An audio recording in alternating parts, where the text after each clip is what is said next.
notre Dieu est réel et nous allons l'adorer en esprit et en vérité. Je vous invite à disposer votre cœur, de vous disposer pour adorer en esprit et en vérité. Nous allons adorer ensemble. Même quand vous êtes chez vous, mais nous allons adorer ensemble parce que notre Dieu est esprit et nous sommes un en esprit. Je vous invite à fermer les yeux. Aujourd'hui, c'est la journée que l'Éternel a faite, qu'elle soit pour vous et moi un sujet d'allégresse et de joie. Fermons les yeux et demandons pardon pour nos péchés. Merci Seigneur. Merci Seigneur, merci. Merci pour ta bonté. Je te demande pardon pour mes péchés Seigneur. Oh, alléluia.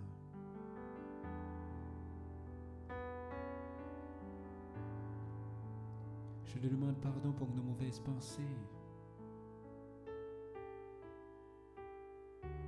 Pardonne-nous, Seigneur, pardonne-nous.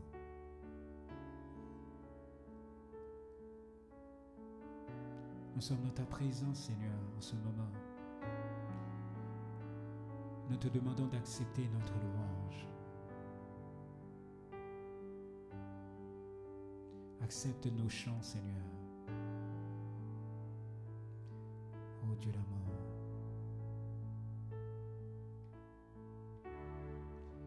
Accepte-nous, mon Dieu. Oh.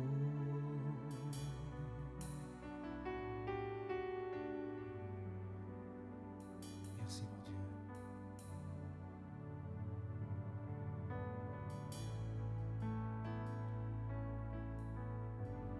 Je me livre à toi. Oh. Je me livre totalement. Je me livre totalement. Tu peux m'utiliser. Je me livre totalement. Je me livre totalement. Tu peux m'utiliser. Chanter avec moi. Je me livre totalement. Je me livre totalement, tu peux m'utiliser. Je me livre totalement. Je me livre totalement, tu peux m'utiliser. Me voici devant toi, ma vie est entre tes mains. Je veux voir tes désirs se révéler en moi, Seigneur. Je me livre totalement. Je me livre totalement. Tu peux m'utiliser. Je me livre totalement.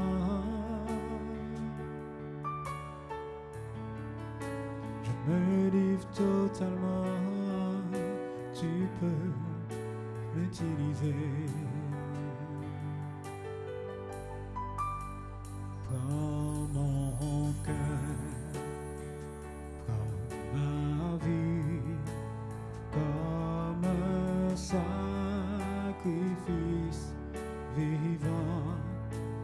Tous mes rêves, mes projets, je les place entre tes mains. Je me livre, tu peux m'utiliser. Je me livre totalement. Je me livre totalement. Tu peux m'utiliser. I give myself away. I give myself away so you can use me. give myself away. I give myself away so you can use me. Je le livre totalement. Je me livre totalement. Je me livre totalement. Je me livre totalement. À toi toute la gloire. À toi toute la gloire, Seigneur. À toi toute la gloire. À toi toute la gloire. Merci Seigneur. Je me livre totalement, entièrement, totalement. Je me livre totalement, entièrement, totalement. Je me livre totalement, sans réserve à toi Seigneur. Je me livre totalement. Je me livre totalement. À toi toute la gloire. Je me livre totalement. Parce que tu es vivant mon Dieu. Je me livre totalement. Parce que tu es tout puissant Seigneur. Je me livre totalement. Oh, à la croix je me prosterne, où ton sang coule pour moi, aucun amour n'est plus grand.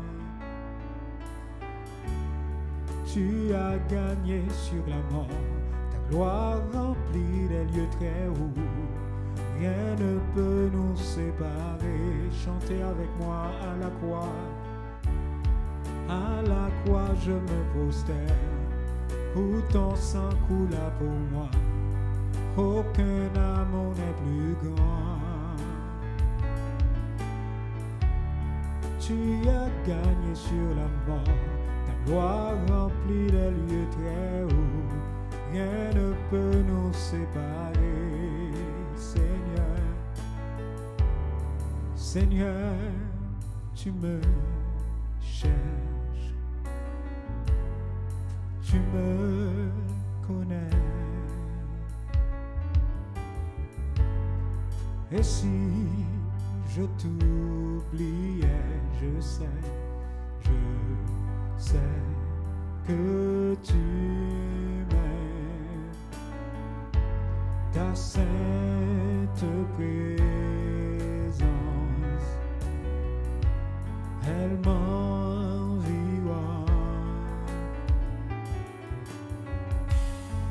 À chaque moment, je sais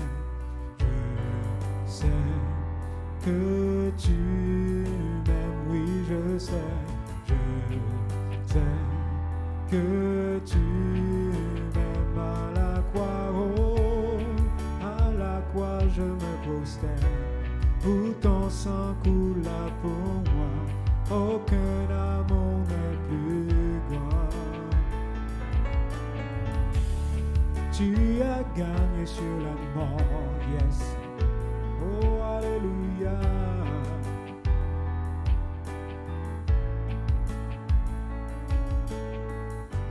Tu marches devant moi. Tu gardes mes pas en tout temps. Ta main me soutient, je sais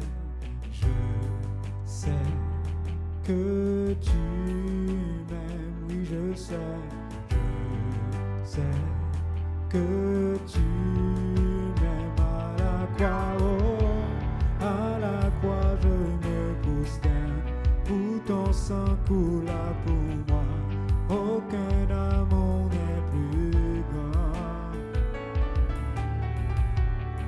Tu as gagné sur la mort, ta gloire remplit les lieux très hauts. Rien ne peut te résister. Si tout s'effondrait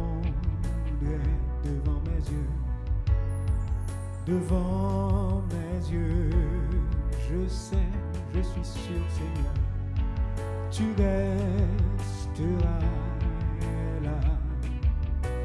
Je sais que tu m'aimes, oui, je sais que tu m'aimes à la croix, oh, à la croix je me prosterne, où ton sang coule avant moi.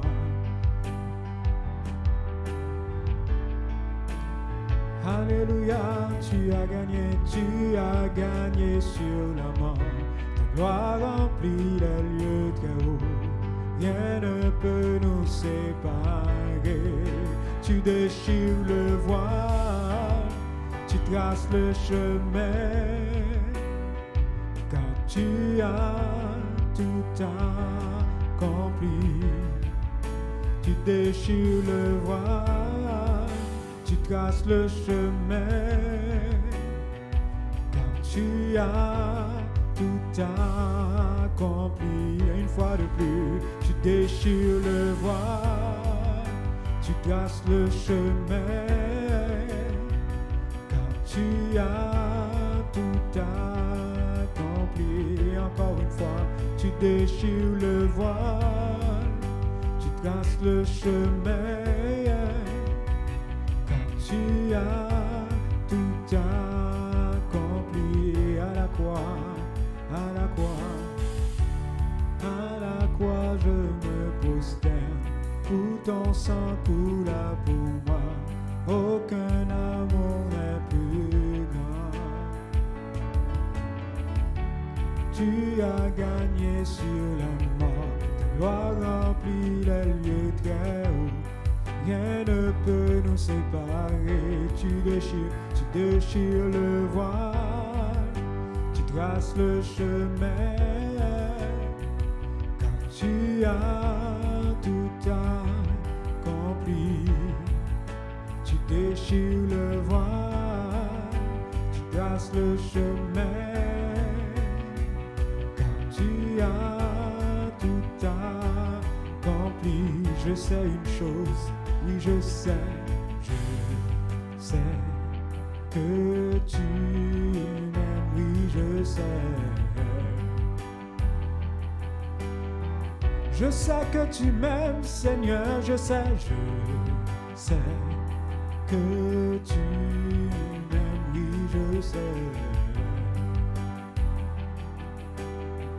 Chantons, Alléluia, je sais que tu m'aimes, oui j'en suis sûr, je sais que tu m'aimes, je n'ai pas de doute, je sais que tu aimes ma famille, oui je sais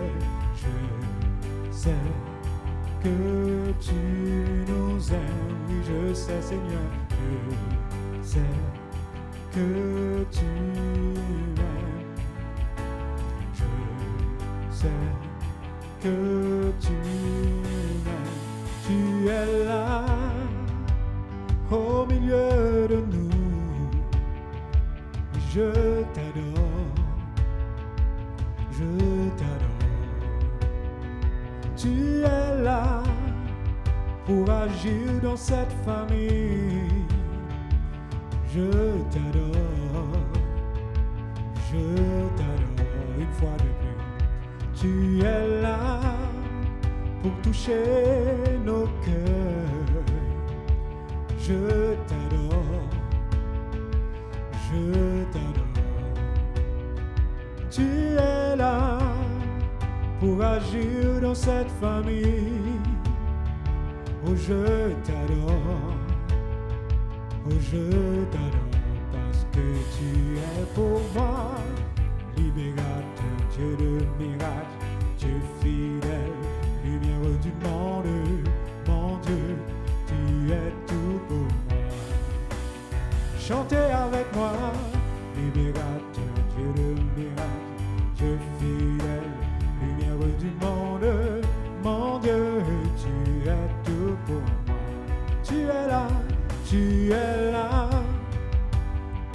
pour guérir les cœurs. Je t'adore, je t'adore. Tu es là pour restaurer la vie. Je t'adore, je t'adore.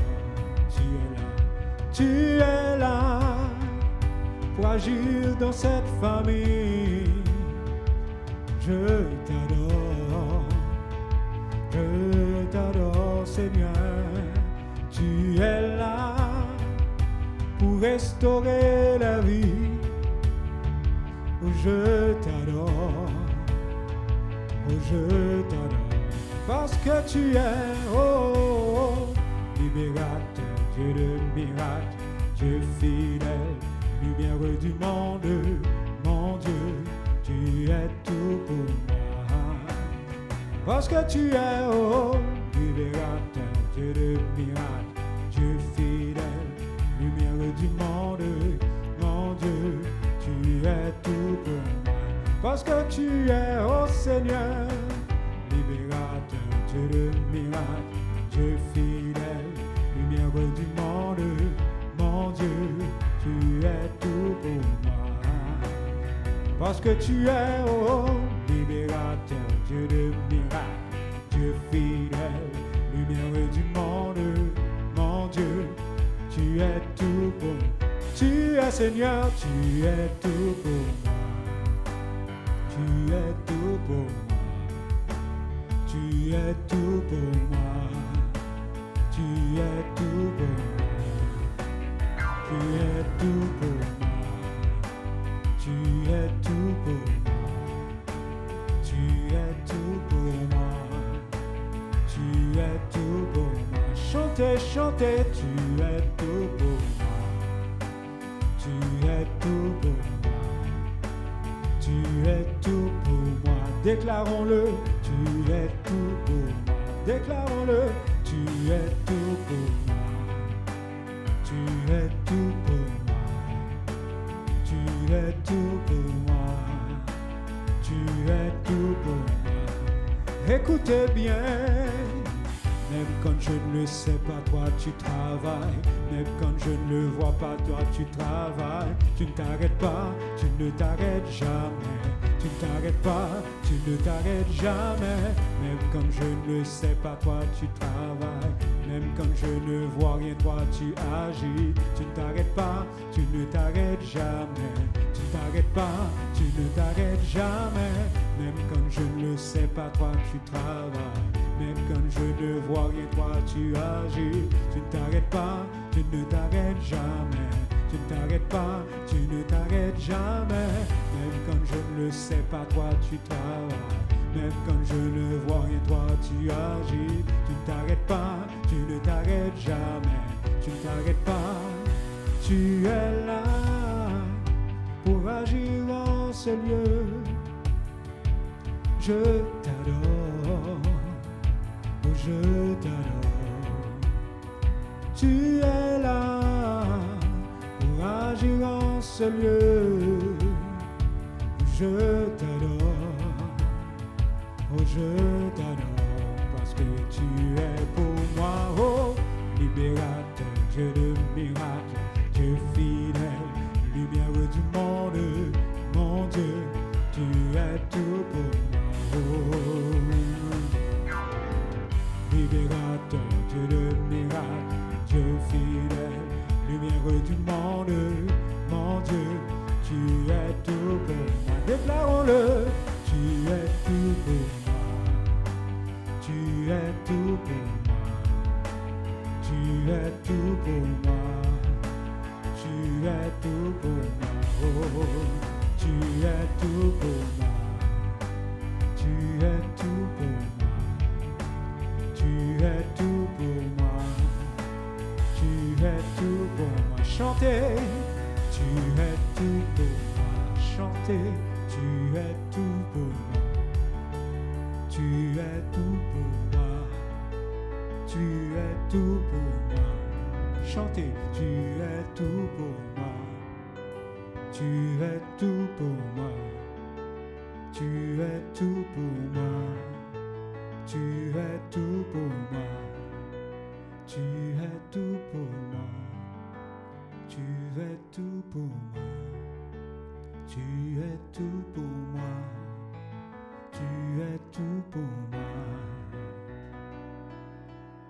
Même quand je ne le sais pas, toi tu travailles. Même quand je ne le vois pas, toi tu agis. Tu ne t'arrêtes pas, tu ne t'arrêtes jamais. Tu ne t'arrêtes pas, tu ne t'arrêtes jamais. Même quand je ne le sais pas, toi tu travailles. Même quand je ne le vois pas, toi tu agis. Tu ne t'arrêtes pas, tu ne t'arrêtes jamais. Tu ne t'arrêtes pas, tu ne t'arrêtes jamais. Alléluia. Acclamons le Seigneur. Alléluia. Notre Dieu est merveilleux. Et je suis certain que Dieu a pris plaisir dans votre adoration aujourd'hui. Nous avons passé ce moment d'adoration ensemble. Écoutez, gardez en tête que même quand on ne le sait pas, Dieu agit. On a fait quelque chose d'important aujourd'hui. On s'est livré à lui totalement. Il est en contrôle. Ne vous laissez pas détourner. Gardez le regard fixé sur Dieu. Merci d'avoir pris ce temps d'adoration avec moi. Que Dieu vous bénisse. Amen, amen, amen. Alléluia. Nous sommes contents de pouvoir encore adorer le Seigneur ce matin. Merci José, merci pour l'équipe de louanges, merci pour tout ce qui se passe en préparation de tout ceci. Nous rendons grâce au Seigneur parce que Dieu est fidèle. Amen. Alléluia. Est-ce qu'on peut crier encore ce matin? Il est ressuscité. Il est vivant par la gloire de Dieu. Oh Seigneur, nous te bénissons, nous te rendons grâce. Oui, tu es tout pour nous, Seigneur. Tu as donné ta vie pour nous. Tu as donné ta vie pour nous, Seigneur. Je te dis merci. Merci parce qu'aujourd'hui, on célèbre, on commémore encore ta résurrection. On commémore la vie. On commémore la vie, Seigneur. Je te bénis et je te rends grâce. Je te bénis et je te rends grâce, Seigneur Jésus. Je me joins à tous mes frères, à toutes mes sœurs, partout dans les maisons, partout dans le monde, partout, Seigneur. Nous célébrons aujourd'hui encore le fait que tu es ressuscité. La mort a été vaincue, la maladie a été vaincue, la vie éternelle nous a été donnée par la foi en Jésus-Christ. Merci pour cette œuvre encore que tu as faite, grandiose. Je te bénis, mon roi, et je te rends grâce. Sois élevé et sois magnifié, Père Tout-Puissant. Tu es digne d'être élevé, tu es digne d'être glorifié. Alléluia.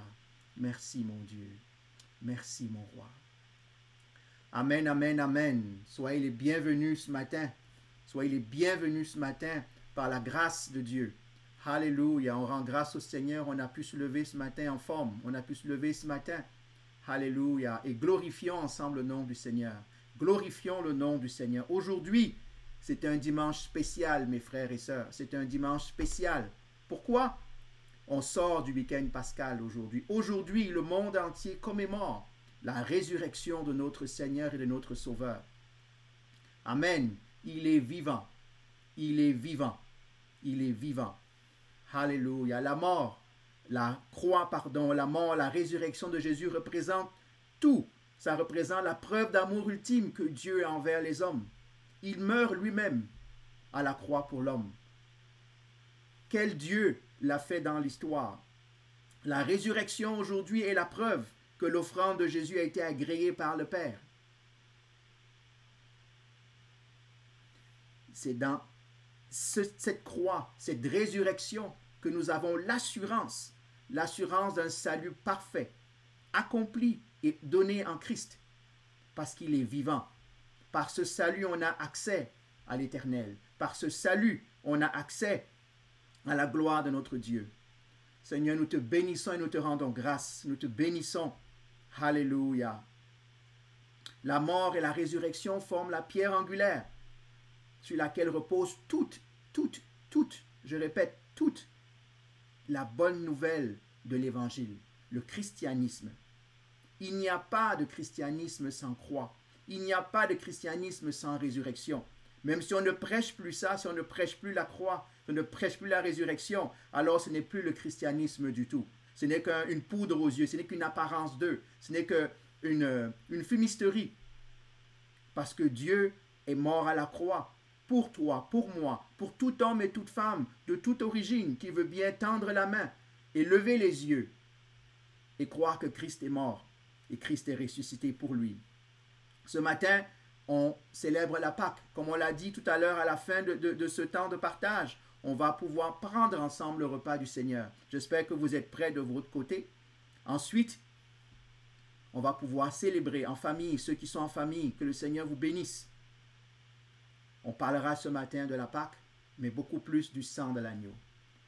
Alléluia. Je vais prendre un texte ce matin.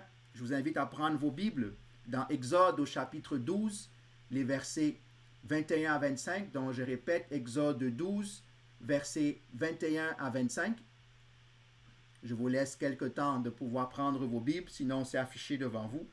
Ceux qui ont de bons yeux, évidemment. Il faut sourire encore ce matin. Donc je voudrais juste que vous puissiez suivre dans votre parole. Moi, je vais lire dans un texte, dans le texte de la seconde 21. Donc, voici mon texte ce matin qui va partir. Il y en aura 2 autres qui seront lus, mais je vais les lire un peu plus tard. Moïse appela tous les anciens d'Israël et leur dit, « Allez prendre une pièce de petit bétail pour vos familles et sacrifier l'agneau pascal. Vous prendrez ensuite le bouquet de branches d'hysope, vous le tremperez dans le bassin contenant le sang de l'animal et vous toucherez le linteau et les 2 poteaux de la porte avec ce sang. Aucun de vous ne sortira de sa maison jusqu'au matin. Quand l'Éternel passera pour frapper l'Égypte et qu'il verra le sang sur le linteau et sur les 2 poteaux, il passera par-dessus la porte et ne permettra pas au destructeur d'entrer dans vos maisons pour frapper. Vous respecterez cela comme une prescription valable pour vous et pour vos enfants à perpétuité. Une fois entré dans le pays que l'Éternel vous donnera conformément à sa promesse, vous observerez ce rite. Alléluia, Seigneur. On voit ici la première institution de la Pâque. On voit ici ce que Dieu a prévu. Regardons le contexte. Et avant, on va remettre ça entre les mains du Seigneur. Père, nous te bénissons, nous te rendons grâce ce matin. Nous te disons merci. Merci pour la vie que tu nous donnes. Merci pour l'opportunité que tu nous permets de commémorer encore ensemble, d'est en ouest, du nord au sud, ta mort et ta résurrection. Conduis-nous dans ta parole ce matin, dans cette communion, Seigneur. La parole de Dieu dit que là où 2 ou 3 sont assemblés, tu es présent. Seigneur, nous sommes assemblés, quoique en esprit, la parole dit, Seigneur, que tu es présent. Parce qu'on t'adore, on te sert en esprit et en vérité. Sois magnifié, mon Dieu, et sois glorifié. Nous t'exaltons ce matin dans le nom tout-puissant de Jésus. Je rappelle encore le contexte de ce passage. Si vous connaissez votre parole, c'est juste avant le 10e fléau, avant que tous les premiers-nés en Égypte vont mourir, de la maison de Pharaon jusqu'à la maison de l'esclave, sauf parmi le peuple d'Israël. Ce jour-là, Dieu fait quelque chose de spécial qu'il n'a jamais fait avant. Il va demander à son peuple, aujourd'hui est le premier jour de l'année pour toi, c'est le premier jour, ça va être ta délivrance aujourd'hui. Et ce qu'il va faire, il va dire, allez tuer un agneau, prenez son sang, mettez-le sur le linteau de vos portes, au-dessus de vos portes, mangez l'agneau, mais quand l'ange de la mort va passer, il verra le sang et il n'entrera pas dans cette maison. Waouh! Le pouvoir du sang, la puissance que le sang va avoir. Et on le verra tout au long de notre exhortation aujourd'hui. Par ce geste, qu'est-ce que l'Éternel fait? Il s'attache à Israël, car il lui épargne la mort. Il épargne Israël pour pouvoir lui appartenir. L'Éternel, par ce geste, montre qu'il est plus puissant que le Dieu d'Égypte, que les dieux d'Égypte, que Satan. Il est plus puissant que le Pharaon. Il est plus puissant que toutes les armées du monde. Il est capable de montrer qu'il sait s'occuper des siens. Je peux te dire déjà en partant de là, quand tu es en Dieu, l'Éternel est capable de te protéger quand tout le monde est exposé, quand tout le monde passe par des situations. En Christ, nous avons cette protection.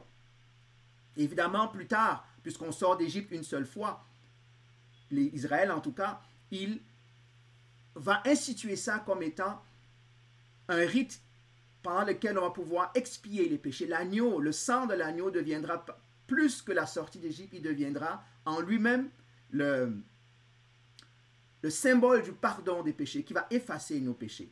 Évidemment, tout ce qu'on vient de lire est le symbole de Christ. tout se rattache au salut en Jésus-Christ.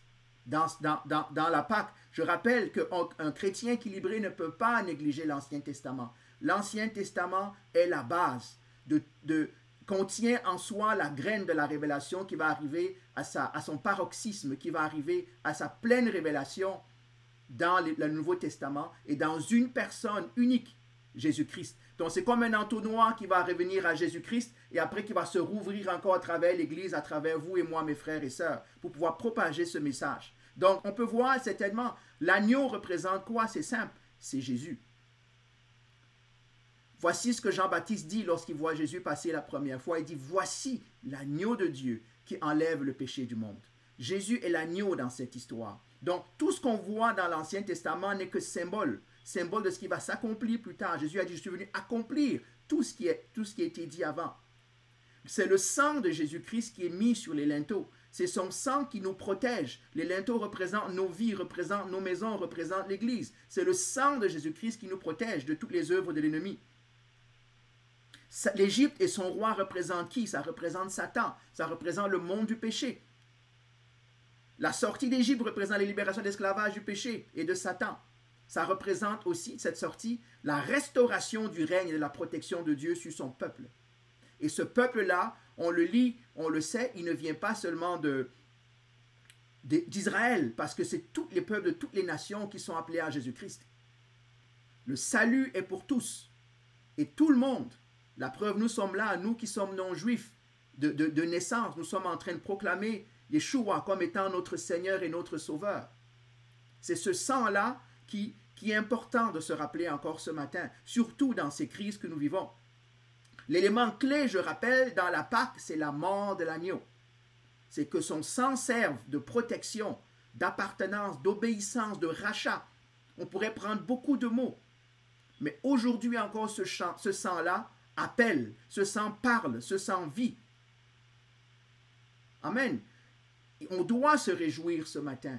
On doit se réjouir de dire que ce sang-là agit encore aujourd'hui. Ce sang est encore capable de sauver aujourd'hui. Ce sang est capable de protéger encore aujourd'hui par la grâce et par la puissance de l'Éternel. Amen. On va prendre un deuxième texte que je voudrais lire ensemble dans Hébreux 10, les versets 4 et 7. Hébreux, chapitre 10, versets 4 et 7. On va en parler un peu.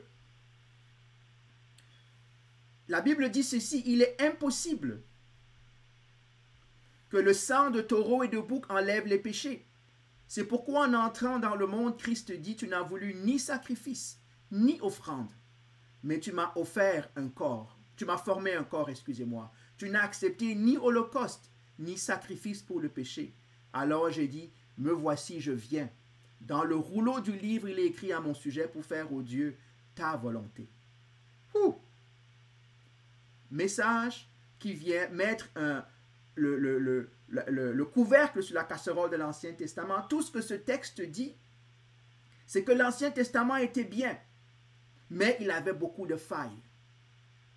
Et cette faille-là, c'est que le sang d'un animal, le sang ne peut pas enlever le péché d'un homme. Le sang d'un animal ne peut pas couvrir, ne peut pas racheter le prix de ton péché et du mien.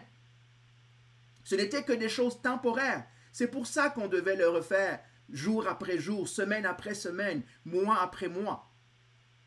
Ça, c'était quoi? Jusqu'à ce que Christ revienne. Et quand Christ est revenu, qu'est-ce qui s'est passé? Quand Christ est revenu, la Bible dit que maintenant, la perfection est arrivée.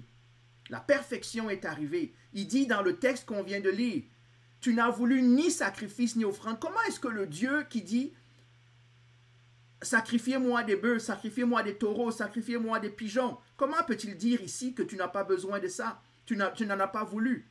Mais il dit parce que la réalité, ce qu'il dit, c'était imparfait. C'était juste le temps de la venue de Christ. Mais il dit, mais tu m'as formé un corps. Imaginez ça, mes frères et sœurs.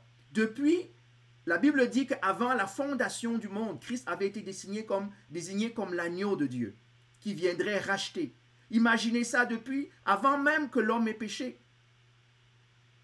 Jésus savait qu'il viendrait. Il a dit, Père, j'irai. parce que nous avons créé l'homme ensemble. Et il est important et nous l'aimons. Il est important à nos yeux. La Bible dit, dans ce texte qu'on vient de lire, que Jésus a eu un corps. Il dit, tu m'as formé un corps. Le corps de Jésus est venu être le corps de l'agneau. Il est juste venu pour ça, mourir à la croix. C'est le seul sacrifice, la seule œuvre qui aurait pu être faite, qui pourrait satisfaire le Père. Mon Dieu, c'est magnifique. Mon frère et ma soeur, tu n'as pas à mourir. Tu as juste à croire que Jésus est mort pour toi. Tu as juste à croire que cet agneau est venu mourir pour toi. Parce que quand il reviendra comme le lion, il viendra juger, il viendra régner. Mais maintenant, il est venu faire la volonté du Père et mourir à la croix. J'aimerais qu'on prenne un peu de temps pour comprendre. Comprenons que le sang d'un bouc, et je parle de tous ceux qui font plein de rites, de tous ceux qui font plein de maraboutage ou d'autres choses. Le sang d'un animal ne peut pas vaincre Satan. Le sang d'un animal ne peut pas vaincre le péché. Il n'y a que le sang de Jésus-Christ qui est capable d'y arriver. Il n'y a que ce sang qui est capable d'y arriver. Arrêtons d'aller à gauche et à droite. Arrêtons d'aller chercher des solutions ou des réponses où il n'y en a pas, qui ne font que rajouter plus de défis, plus de problèmes dans nos vies. Le seul sang qui peut vaincre Satan, le seul sang qui peut nous sauver de la domination du péché, de la domination de ce monde, c'est le sang de Jésus-Christ. Et tout ce que Dieu nous demande, c'est crois en moi, crois en la croix. C'est pour ça que Paul dit, je n'ai pas honte de prêcher, je prêchais la croix, Christ crucifié. Je répète ce que j'ai dit tout à l'heure, il n'y a pas de salut sans la croix. Il n'y a pas de salut sans que le sang ne soit versé. Il n'y a pas de justice sans le sang. Et ce sang-là, Christ l'a donné. Il l'a versé pour toi et pour moi, afin que nous soyons capables, par la foi, de saisir cette promesse et de s'y accrocher. Oui, vivre, mais se rappeler que la fondation de notre marche, c'est que Christ est mort pour nous et que c'est sur ça que je m'appuie pour bénéficier de la grâce de Dieu. Ça veut dire quoi? Donner sa vie à Christ, donner sa vie à Dieu en Christ. C'est-à-dire naître nouveau, devenir chrétien. Je rappelle qu'on ne naît pas chrétien. Il y en a qui pensent qu'ils sont nés chrétiens. Personne ne naît chrétien. Être chrétien est un acte de foi. C'est un geste qu'on pose et qu'on pose continuellement tous les jours de notre vie qui manifeste notre foi. Donc, donner sa vie et reconnaître la pertinence et la suffisance de ce sang comme prix unique acceptable. Autre chose, qu'on s'entende bien. Mais le salut est simple. Le salut, ce qui te sauve, ce qui me sauve, ce qui sauve mon voisin, ma voisine, quiconque, c'est la foi en Jésus-Christ, dans l'œuvre qu'il a faite à la croix pour vous et pour moi et pour toute l'humanité de tout temps. On va en parler. Regardons ce sang. Prenons le temps de regarder un peu ce sang. Ce sang est parfait. Parce qu'on doit se poser la question, quel est ce sang? Jésus est né d'une naissance virginale. La Bible dit qu'il est sans péché, sans défaut. C'est un sang parfait. Un sang qui est suffisant devant Dieu. Regardez un peu, pensons-y. C'est le seul sang qui est capable d'ouvrir les portes de la mort pour en faire sortir le Seigneur. Tout le monde est mort avant lui. On ne ressuscite pas. Si on ressuscite avant Christ, on remeurt encore. Regardez tous ceux que Dieu a ressuscités dans le Nouveau Testament ou même dans l'Ancien Testament. Ben, ils sont morts encore. Ils sont morts parce qu'ils sont encore imparfaits. Mais la seule personne, la différence qu'il y a entre la résurrection de Jésus-Christ et toute autre résurrection rapportée dans l'histoire, et même récente, c'est que ces personnes-là sont encore soumises à la mort. Le sang de Jésus-Christ est vivant. Il ne peut pas mourir, il est parfait. C'est ce sang qui ouvre les portes de la mort. C'est ce sang qui a ouvert une fois pour toutes l'accès à l'homme repentant à l'Éternel. La Bible dit que ce sang est une autoroute que nous devons emprunter. On prend cette route-là pour aller vers Dieu. C'est le seul sang qui nous permet de nous présenter avec, avec une conscience pure, une conscience tranquille devant Dieu. C'est ce sang qui te donne, à toi, à moi, à tous ceux qui croient, une vie nouvelle, l'accès à une vie nouvelle, l'accès à cela. C'est dans ce sens que ce sang, il est parfait. Il est parfait, mes frères et sœurs. Il est parfait. La Bible dit que c'est un sang éternel. La Bible dit, c'est un sang éternel, pardon. La Bible dit que la vie est dans le sang. Je ne sais pas si vous connaissez ce texte dans Deutéronome ou dans Lévitique. La vie est dans le sang. Mais dites-moi un peu, si la vie est dans le sang, quelle vie était dans le sang de Christ? Quelle vie était dans le sang de Christ? Laissez-moi vous dire, c'était la vie éternelle. C'est la vie de Dieu. C'est la vie. Dieu est éternel. Son sang est éternel. Éternel, ça veut dire sans fin. Ce sang est éternel. Il est vivant pour l'éternité. Ça veut dire qu'il va être bon. Il est bon. Il n'y a pas de date de péremption dessus. Il ne va pas à un moment donné s'évaporer. Il ne va pas à un moment donné se décomposer. Il ne va pas à un moment donné ne plus être assez efficace. Hein? Regardez, on prend des médicaments. Après, il faut revenir un an plus tard pour reprendre un autre médicament parce que les effets sont escomptés. On a pris un vaccin, on a pris ceci. Non, le sang de Christ, la Bible dit qu'il est mort une fois pour tous. Il n'est pas comme le sang des animaux qu'on a vu tout à l'heure, qui avait besoin d'être resacrifié à chaque fois. Non, c'est un sang qui est sans fin. Il est éternel. Ah, moi j'aime la prochaine. Ce sang est indestructible, mes frères. Indestructible. Qu'est-ce que ça veut dire? Ça veut dire que rien ne peut le détruire. Ça semble enfantin. Mais la Bible dit qu'on doit reconnaître, on doit s'approcher de Dieu comme des enfants. On doit comprendre. Indestructible. Le monde veut une arme indestructible. Le monde veut un système indestructible. Mais laissez-moi vous dire ce qui est indestructible dans le monde. C'est la vie de Dieu. C'est le sang de Christ. Ni la maladie, ni la mort, ni la malédiction, ni même Satan, ou aucune de ces ruses, les ruses de Satan ne peuvent toucher, ne peuvent affaiblir, même d'un iota, le sang et la puissance du sang de Jésus-Christ. Il est indestructible. Aucune principauté. La Bible dit qu'on n'a pas à lutter contre la chair et le sang. On n'a pas à lutter contre... On lutte contre des principautés, on lutte contre des dominations. Mais ces dominations, laissez-moi vous dire une chose, elles reculent devant le sang de l'agneau. Elles reculent. Il n'y a aucune malédiction qui peut s'attacher au sang de Christ. Il n'y a rien qui peut y arriver. Aucune maladie, aucune chaîne. Laissez-moi vous dire une chose. Le meilleur désinfectant, le système immunitaire le plus puissant. Je vois qu'on fait des transferts de plasma de ceux qui ont été capables, ceux qui ont vaincu ou ceux qui sont passés au travers du COVID-19. Laissez-moi vous dire une chose. Le vrai transfert, la vraie chose, c'est le sang de Christ. Le sang de Christ est indestructible. C'est le meilleur désinfectant. C'est mieux que le Purell. C'est mieux que toute chose. Notre premier protecteur, pas seulement par rapport à cette maladie, par rapport à tout ce qui se passe, par rapport aux malédictions, par rapport aux batailles, par rapport à tout, c'est le sang de l'agneau. C'est le sang de l'agneau. Je rappelle, je ne suis pas en train de dire, mes frères et sœurs, de ne pas prendre de méthode de distanciation. Je ne suis pas en train de dire qu'un chrétien ne peut pas être malade. Donc ne me comprenez pas mal. Mais je dis une chose, c'est que même si un chrétien est malade, c'est sous la souveraineté de Dieu. Le sang de Christ n'est pas malade.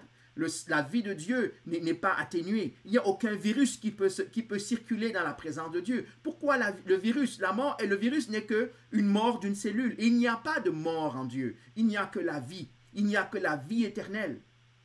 Donc ne me citez pas à tort et à travers en disant le pasteur a dit qu'on n'a plus besoin de porter des masques, on n'a plus besoin. Non, je te dis seulement que même ton masque a un degré de défaut. Même le vaccin a un degré de défaut. Le Purell a un degré de défaut. Je te dis que tout ce qui va venir combler le reste, c'est le sang de l'agneau. Donc tous mes frères et sœurs qui travaillent dans les milieux hospitaliers, tous mes frères et sœurs qui travaillent au contact de malades, qui contactent dans l'entretien aux personnes âgées, Seigneur, je prie que tu les couvres de ton sang. Je prie qu'ils soient capables de s'abriter derrière ton sang.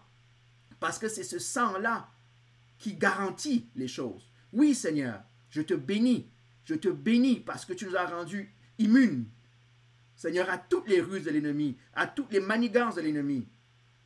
Donc, je répète, la foi ne veut pas dire la stupidité. N'allez pas faire quelque chose de stupide si Dieu ne vous envoie pas le faire. Ce n'est pas ce que je suis en train de dire. Il faut se protéger, il faut respecter les choses. Mais sache que ton assurance est en Dieu. Il y en a qui vivent en ce moment dans la crainte. Et je parle pas de non-chrétiens. Je parle de chrétiens qui vivent dans la peine dans la crainte du Covid. Je crie, je prie, j'écoute les nouvelles. Je regarde des personnes autour de moi. Comment peux-tu confesser Christ et peux-tu avoir peur de la maladie? Comment peux-tu le faire? Prends tes précautions. Ta vie, ta santé sont entre les mains de Dieu. Parce que quand on fait ça, c'est comme si on a peur de l'ennemi, on a peur de la maladie, on a peur de la mort, on a peur de tout ça. Voici comment Paul dit ce qu'il dit à la mort. Mort, où est ton aiguillon? Maladie, où est ton aiguillon? Si tu me tues, je vais auprès de Dieu. Donc, où est la peur? Je n'ai pas besoin d'avoir peur. Je dois faire attention. La Bible dit d'être prudent.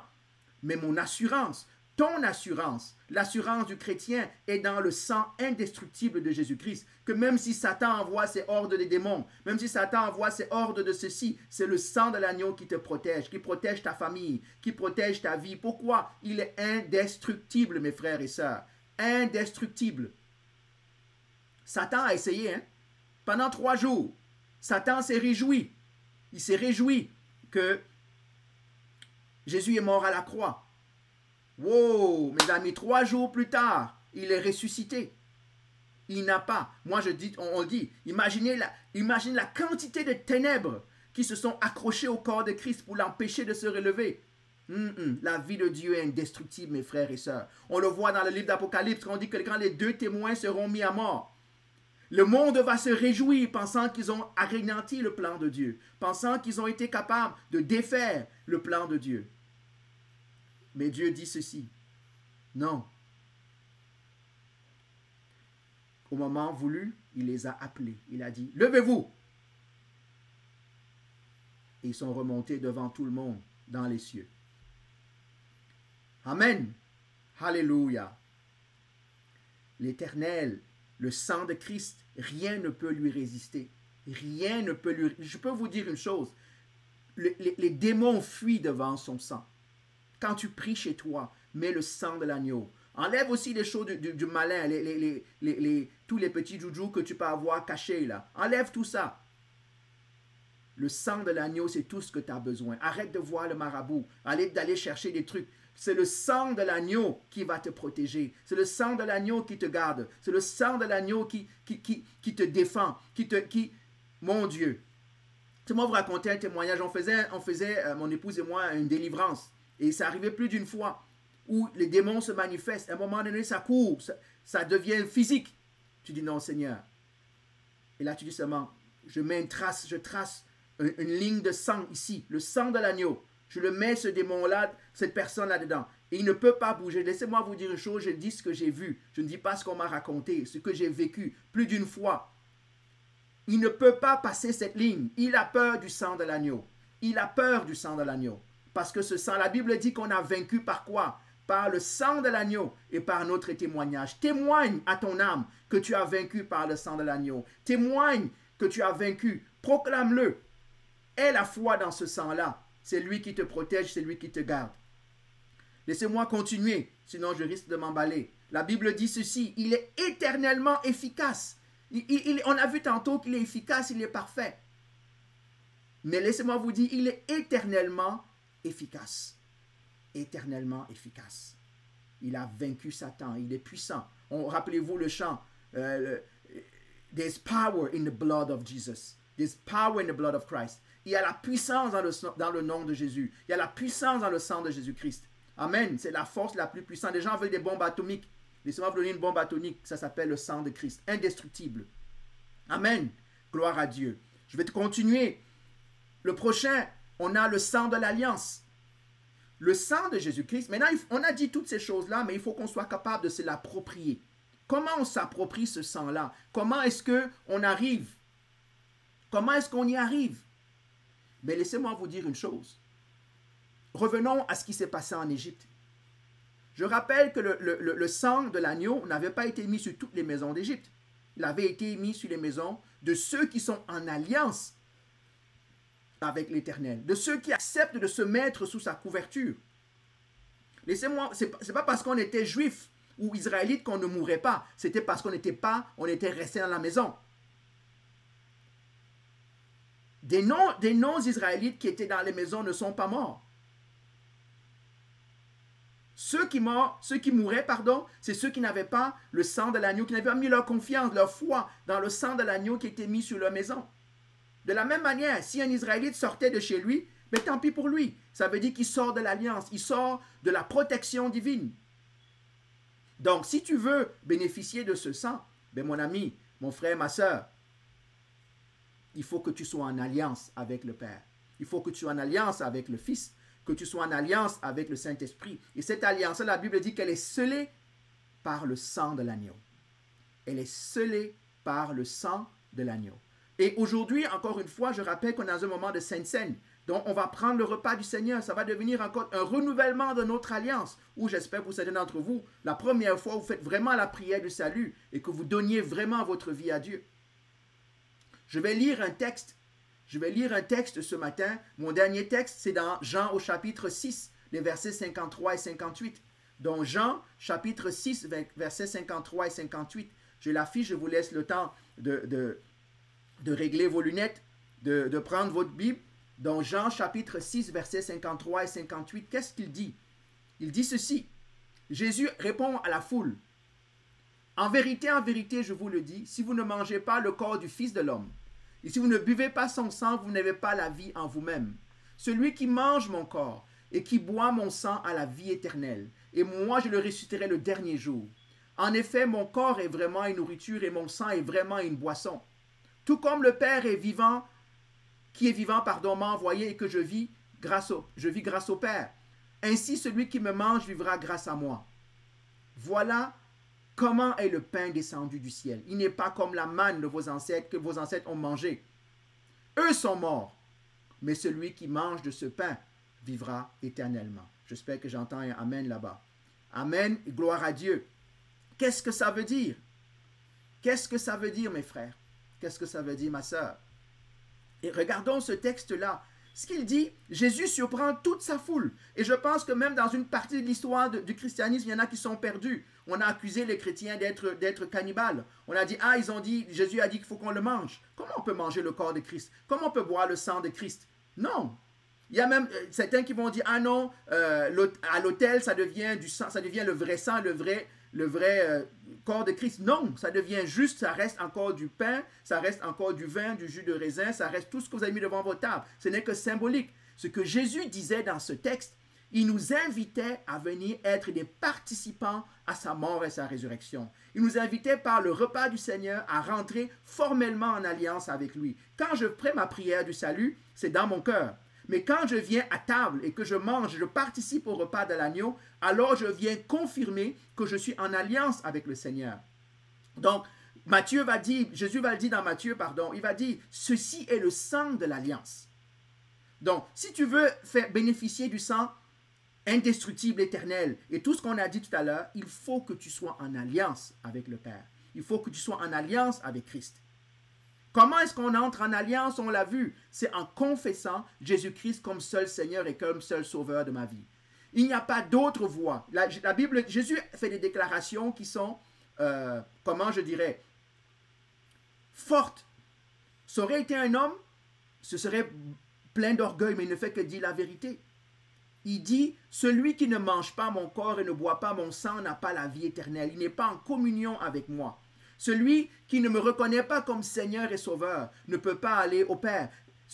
Pourquoi? Parce que je suis le seul à avoir fait un sacrifice, à avoir donné ce que le Père attendait pour pouvoir calmer sa colère, pour pouvoir assouvir le jugement de Dieu et la justice de Dieu. La Bible dit que la condamnation qui nous était destinée a été mise sur lui à la croix, pour que toi et moi, que toute personne par la foi puisse avoir accès au Père. Moi, je vous dis, il y en a qui disent, ah, moi, je ne crois pas à tout ça. Regardez comment le monde tremble. Je vous ai dit la semaine dernière, on a un fléau. Et même pas un fléau. Ce n'est même pas encore un fléau de Dieu au sens où Dieu veut le faire, pour punir le monde ou pour amener le jugement. Rien qu'un fléau. On a le monde entier qui a les genoux à terre. On nous annonce qu'on va peut-être avoir à vivre dans nos caves pendant 6 mois, 1 an et demi, on ne sait pas. Personne ne sait. Je vois sur des liens d'hommes politiques ou d'autres choses. Ils commencent à dire que la grâce de Dieu soit avec nous. Même si c'est un Dieu auquel ils ne croient pas, ils savent que ça les dépasse. Mais laissez-moi vous dire une chose. En Christ, notre assurance est là. Elle est dans le sang de l'agneau. Le sang de l'agneau me garantit que j'ai la vie éternelle. Que aucune chose, même si la mort me trouvait ici-bas, ce n'était pas la vraie mort. Parce que je ne serais pas sujet à la deuxième mort. Je vivrai pour l'éternité. C'est un sang d'alliance. On en a parlé. Ce sang d'alliance nous donne plein de choses. Accès à plein de choses. Je pourrais en parler pendant longtemps. Il nous justifie, il nous lave de nos péchés, il nous purifie la souillure du péché, il nous rachète, il nous délivre. Il nous ramène proche de Dieu, il nous réconcilie les uns avec les autres.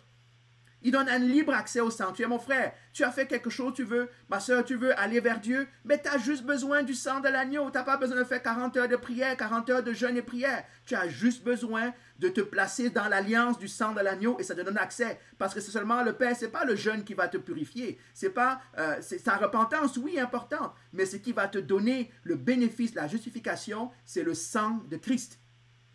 C'est parce que chaque fois que tu te présentes devant Dieu, et que le jugement doit venir sur ton péché, ben la Bible dit, Christ dit, j'ai payé le prix. J'ai payé le prix pour tes péchés, passés, présents et à venir. Ça ne veut pas dire que j'ai le droit de vivre comme je veux, mes frères et sœurs. Ne l'allez pas encore une fois me citer à tort et à travers. Le chrétien ne vit pas dans le péché, mais le chrétien peut pécher. Il faut faire attention. Allez lire Romains 7. Je ne peux pas, on est en train de lire Romains. Je ne peux pas dire que parce que à travers mon péché, la grâce de Dieu se manifeste, que tout à coup je vais continuer de pécher. Non, ce n'est pas ça que la Bible enseigne. Mais la Bible dit que quand je pêche, il est suffisamment juste et fidèle pour me pardonner. Pourquoi est-ce qu'il peut me pardonner? Parce que j'ai foi dans la croix. J'ai foi dans l'œuvre que Jésus-Christ a faite. Je rappelle, on a parlé d'un sang qui est indestructible. On a parlé d'un sang qui est parfait. Un sang qui donne la vie éternelle. Comment on y rentre? Je l'ai dit. C'est en donnant sa vie au Seigneur. C'est en donnant sa vie à Christ. Maintenant, je vais dire une chose. Le sang de l'agneau, ce n'est pas un talisman. Il y en a qui aiment avoir des gris-gris, il y en a qui aiment avoir des manières. Ce n'est pas quelque chose que je vais avoir, une patte de lapin, un fer de cheval, tout ce que vous voulez. Ça n'a rien à voir. Mes frères, ça n'a rien à voir. Ce n'est pas quelque chose que je porte comme une croix autour du cou qui montre que je suis chrétien, que je crois. Ce n'est pas ça, mes frères. Allez lire la bataille où les fils d'Élie s'en vont, Israël s'en va à la guerre. Après avoir vécu pendant longtemps dans le péché, les Philistins viennent les attaquer et ils s'en vont avec l'arche. Ils s'en vont d'abord une fois à la guerre et les Philistins les frappent. Il y a plein qui meurent, ils pleurent. On dit, ah, si on a été battu, c'est parce que l'arche n'est pas au milieu de nous. Ils sont partis chercher les prêtres qui n'étaient pas des vrais prêtres. Ils les ont amenés. Et quand l'arche est rentrée, la Bible dit que la terre, ils ont tellement chanté que la terre a tremblé. Les Philistins ont commencé à trembler. Ils disent, ah, si on a vaincu jusqu'à présent, c'est parce que l'Éternel n'était pas avec eux. Est-ce que vous connaissez l'histoire, la fin de l'histoire? Ils ont été vaincus. Israël a été vaincu. L'arche a été prise captive. Pourquoi? Parce qu'il ne suffit pas seulement d'invoquer Seigneur, Seigneur, sang et sang, que tout à coup, ça me protège. Non. Dieu nous fait grâce. Dieu nous protège. Mais mes frères et sœurs, ce n'est pas un talisman. Ce n'est pas un gris-gris. Ce n'est pas quelque chose que je dois appliquer comme une part talk to the blood. Non, ce n'est pas ça. Il faut différentes choses. La première chose que ça prend pour que le sang fonctionne. Évidemment, on l'a déjà dit, c'est être en alliance. Avoir donné sa vie à Christ. Mais il y a une autre chose, les frères. La Bible dit que sans la foi, il est impossible de plaire à Dieu. La chose qui active Dieu dans ses promesses, c'est la foi que nous avons. Et il faut que notre foi grandisse. Il faut que la foi que tu as envers le sang grandisse. Il faut que la foi que j'ai envers le sang grandisse. Il faut que la foi que j'ai envers les promesses de Dieu grandisse. Imaginez, je vous ai dit tout à l'heure, si la personne n'avait pas confiance et disait « Ah non, moi, ça ne m'intéresse pas trop. Moi, je vais aller sortir chercher le bois parce que demain matin, je ne suis même pas sûr qu'on va voyager. » Ben, il serait dehors, il serait mort. Donc, la foi est ce qui déclenche les choses. La foi, on doit la nourrir. Notre foi dans le sang de l'indestructible est ce sang.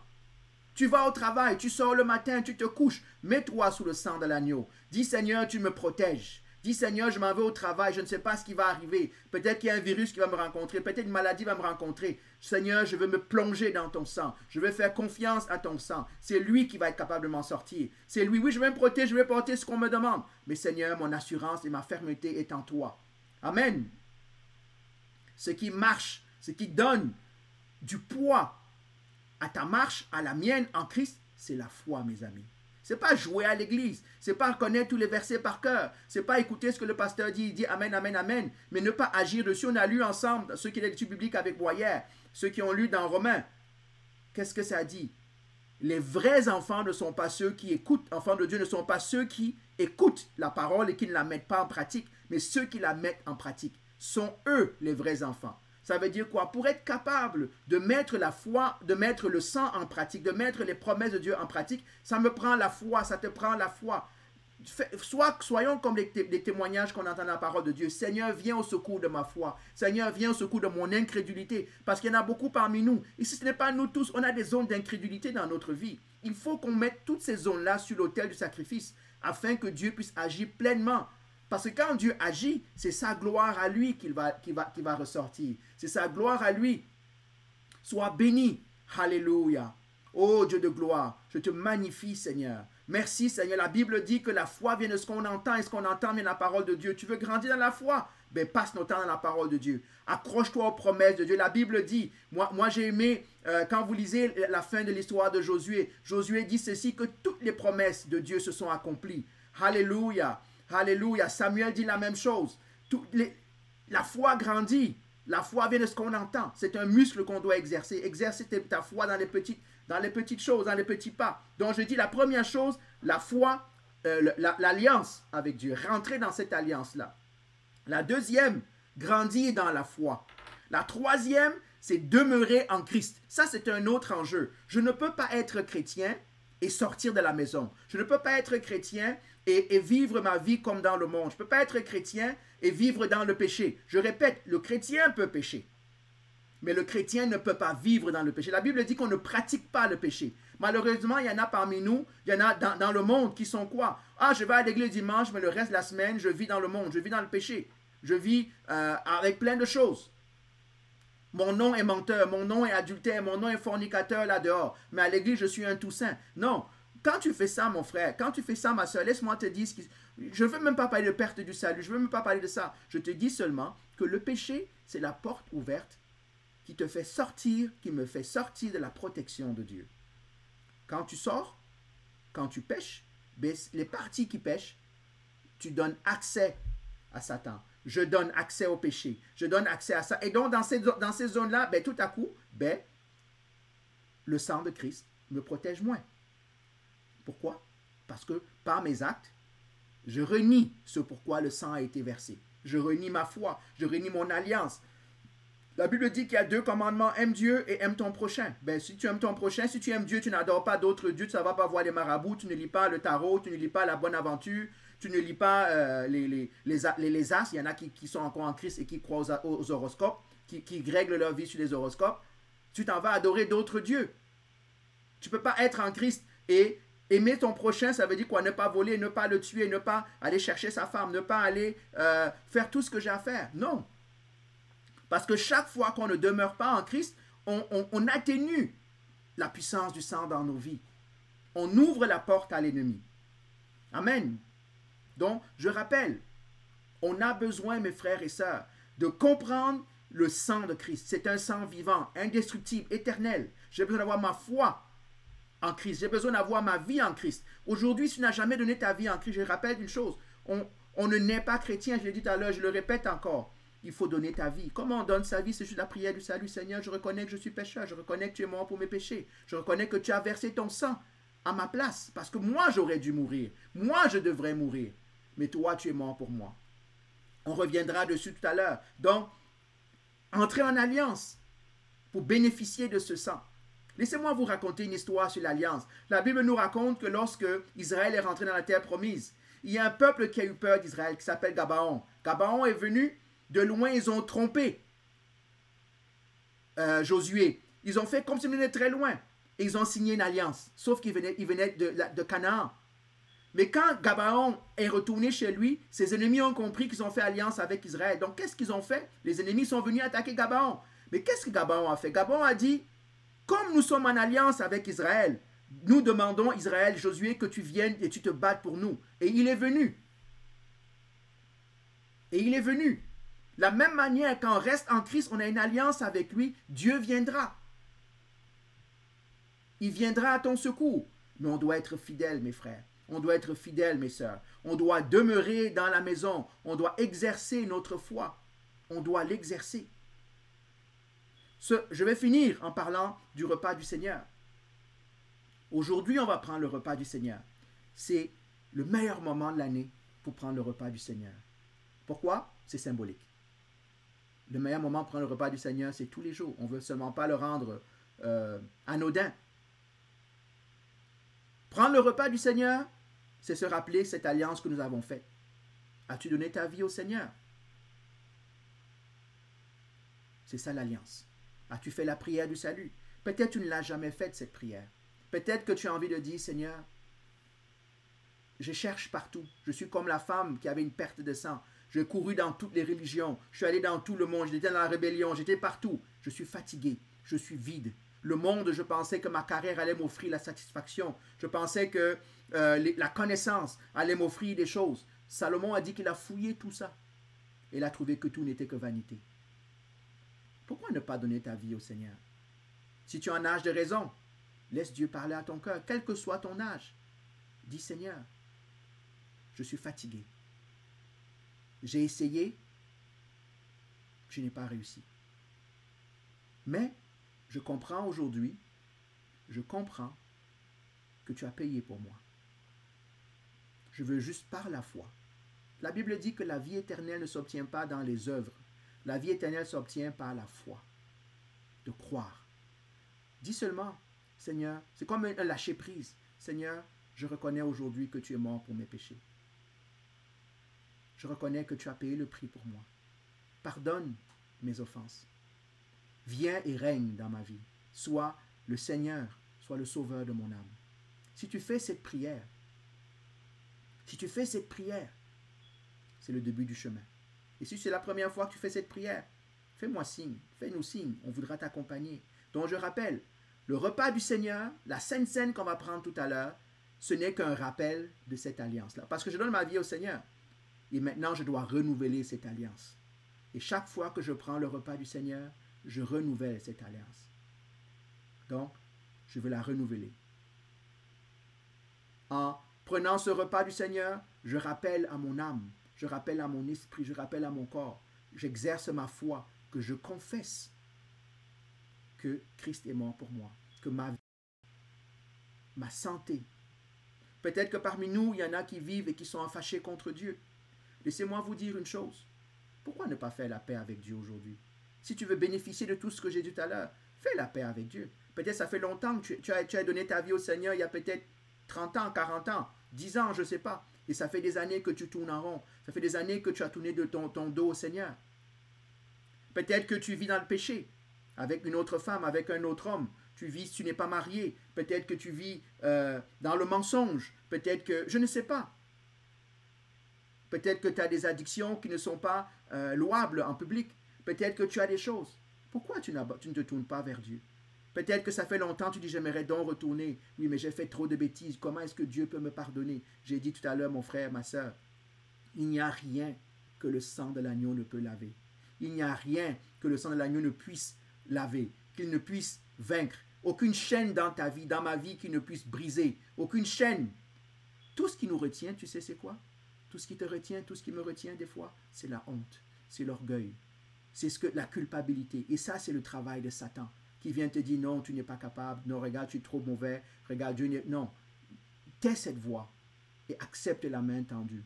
Pour ça qu'en prenant le repas tout à l'heure, peut-être tu n'as pas prévu prendre le repas tout à l'heure, mais quand on aura fini, mets-toi à genoux, tu pries, tu t'en vas, tu prends un biscuit, tu prends un jus de raisin, et tu dis, Seigneur, voici le symbole. Par ce geste, je rentre en alliance avec toi. Amen. Donc, c'est le moment de se repentir. C'est le moment de se repentir.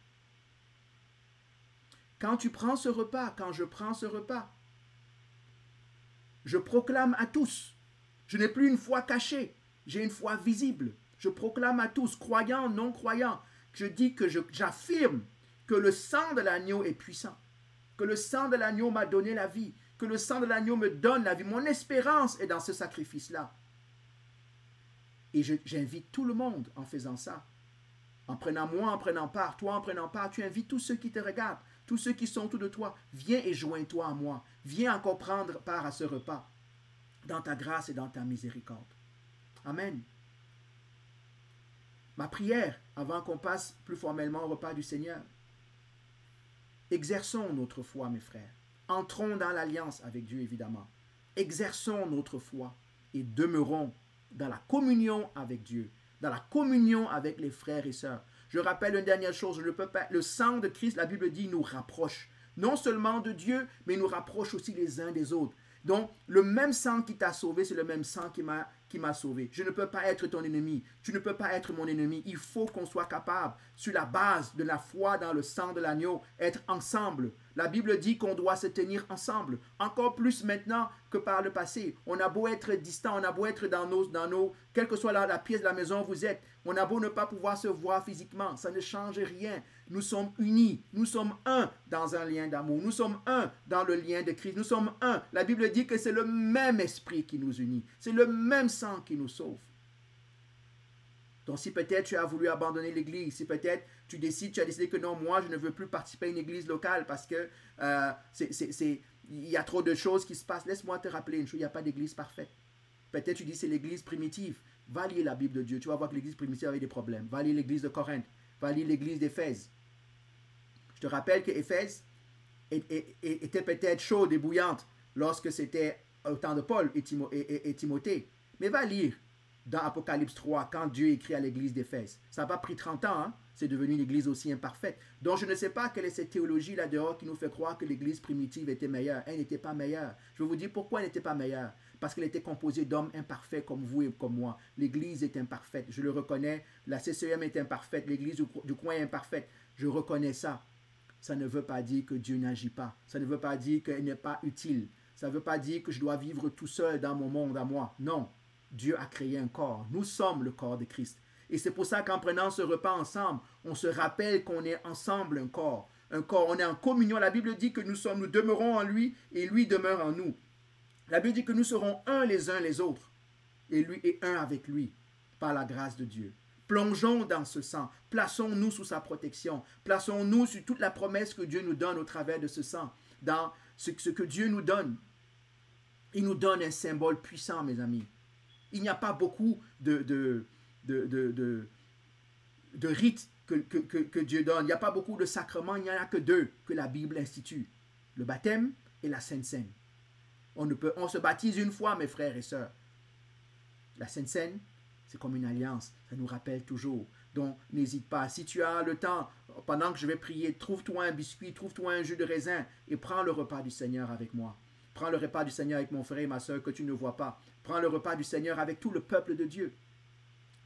Laisse-moi te dire, je rappelle, si tu n'as jamais pris, si tu n'as jamais, donne ta vie au Seigneur, si tu ne l'as jamais fait. Les conditions pour prendre le repas du Seigneur, ce n'est pas une pratique propre à la CCM. C'est juste une obéissance à la parole de Dieu. Et ça dit quoi? Il suffit d'avoir reconnu Jésus-Christ comme Seigneur et Sauveur dans sa vie. C'est tout. Si tu reconnais et que tu es capable de confesser sincèrement, du plus profond de ton être, qu'il y a un seul Sauveur dans ma vie et que c'est Jésus-Christ, tu es bienvenu à la table. Il n'y aura pas de magie, il n'y aura pas de fioriture. Il n'y a que le sang de l'agneau. On va prier et après ça, on prendra le repas du Seigneur. Seigneur, je veux te bénir et te rendre grâce. Je te dis merci pour ta parole. Je te dis merci pour le sang qui a coulé pour nous. Merci parce que tu nous instruis encore dans ton sang aujourd'hui. Merci Seigneur parce que tu nous invites à ta table encore aujourd'hui. Merci parce que tu nous invites dans cette alliance. Tu nous rappelles l'alliance. Seigneur, je te demande pardon parce que plusieurs parmi nous, nous avions oublié cette alliance. Plusieurs parmi nous, nous paniquions encore, comme en écoutant les nouvelles. Plusieurs parmi nous, nous avons peur des choses. Nous avons peur du Covid, nous avons peur de Satan, nous avons peur des démons, nous avons peur de plein de choses. Mais nous oublions que tu as vaincu le monde, que tu as vaincu Satan. Nous oublions que le sang de l'agneau nous purifie, que le sang de l'agneau nous délivre, que le sang de l'agneau nous protège, que le sang de l'agneau nous rachète. Père, je prie au Dieu de gloire. Je te bénis, je te magnifie parce que tu nous pardonnes. Parce que tu nous pardonnes, Seigneur, de notre inconsistance. Tu nous pardonnes, Seigneur, s'il y en a parmi nous qui vivent dans le péché. Seigneur, je prie encore que le Saint-Esprit, tu amènes la conviction dans leur cœur. Qu'ils puissent prendre encore ce repas avec assurance, en sachant qu'ils ont déposé leur fardeau au pied de la croix et ils ont pris ton fardeau. Père, je veux te bénir et je veux te rendre grâce. Je veux te bénir et je veux te magnifier. À toi soit l'honneur, à toi soit la louange et à toi soit la gloire. Ô Seigneur, que ton sang agisse encore. Que ton sang, Seigneur, agisse dans ma vie, dans la vie de mon frère, dans la vie de ma soeur, dans ma famille. Père, dans nos pays, Seigneur du puissant. Père, nous appelons à cette repentance chacun d'entre nous, afin que le sang de l'agneau soit efficace. La Bible dit, comme Paul dit, que nous ne vidions pas la croix de son sens. Et nous voulons une croix qui est pleine, un sang qui est plein, indestructible, éternel. Père, je te magnifie et je te rends grâce. Alléluia, Seigneur Jésus. À toi soit l'honneur, à toi soit la louange et à toi soit la gloire. Je t'honore et je te bénis encore ce matin dans le nom tout-puissant de Jésus. Amen. Donc je vous invite à prendre, moi j'ai mon pain et j'ai mon vin. Je vous invite à les prendre, ceux qui veulent prendre le repas du Seigneur. La Bible dit ceci. Le pain représente le corps brisé de Christ. Vous voyez, ce biscuit, il était d'abord entier, maintenant il est brisé. C'est pour ça qu'on le brise. C'est pour nous rappeler que le corps de Christ, avait été brisé. La coupe représente le sang. C'est ce sang que Christ a versé pour nous. C'est ce sang qui nous unit à lui, c'est ce sang qui nous unit les uns aux autres. Donc je répète, le corps et le sang brisé et versé pour nous. On va prier avant de prendre ce repas. Dans la prière que tu vas faire avec Dieu, je dis, c'est soit tu n'as jamais donné ta vie au Seigneur, donne-la au Seigneur aujourd'hui, formellement. Et marque cette date-là, qu'aujourd'hui, Seigneur, formellement, je me suis engagé avec toi. Peut-être que tu vis dans le péché, peut-être qu'il y a des choses qui dérangent ton cœur. Fais la paix avec Dieu. Dans tous les cas, même si tu n'es pas dans le cas numéro 1, dans le cas numéro 2, dans tous les cas, chacun de nous, par ce geste, recommettons-nous à Dieu. Comme notre frère a chanté au début, je me donne totalement. Je m'offre totalement. Christ s'est donné sans réserve. Il s'attend à ce qu'on se donne à lui sans réserve. Donc prions mes frères et mes sœurs.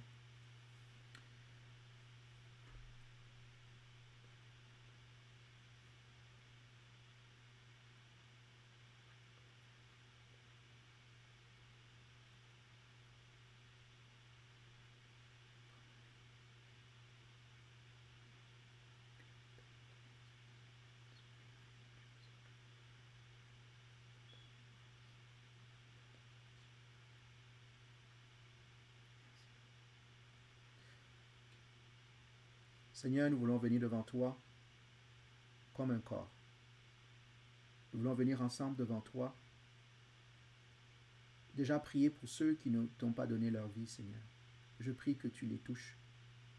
Je prie que tu brises tout ce qui est religiosité, que tu brises tout ce qui amène cette fausse religion, Papa, ce faux salut, Seigneur, cette fausse assurance. Parle à leur cœur, parle à nos cœurs. Brise, Seigneur, tout ce qui est pharisianisme dans nos vies, Seigneur du puissant. Seigneur, je prie pour tous ceux qui sont dans le péché. Amène la conviction. Il y en a parmi nous, si ce n'est tous, on pêche, Seigneur. Moi le premier. Il y en a d'autres qui vivent dans le péché, qui le pratiquent. Seigneur, je prie que tu parles encore. Je prie que tu attendes encore ta main, qu'ils prennent ta main ce matin, Seigneur. Je prie pour chacun d'entre nous, que par ce geste, nous renouvelions notre alliance avec toi, Seigneur. Je veux te bénir et te rendre grâce. Merci pour ton sang. Merci pour ton corps. Seigneur, je prie, comme on l'a dit, en rentrant dans cette alliance, nous reconnaissons que tu es mort pour nos péchés. Nous reconnaissons que ton sang est vivant. Nous reconnaissons que tu es vivant et que tu reviendras juger. Nous reconnaissons, Seigneur du puissant, que ton sang est indestructible, éternel. Sois béni, mon Dieu, et sois glorifié. Que par ce geste, tu prennes encore nos vies. Nous t'offrons nos vies, Seigneur, avec tous ses défauts. Mais c'est comme ça que tu nous veux. Tel que je suis, je viens à toi, Seigneur, dit ce cantique. Sois béni, Seigneur. Amen. Mangeons et buvons.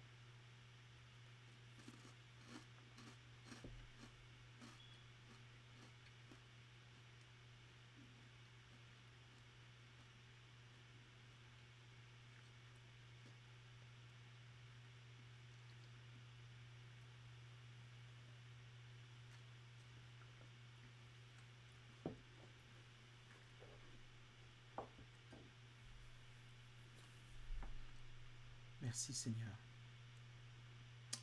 Amen.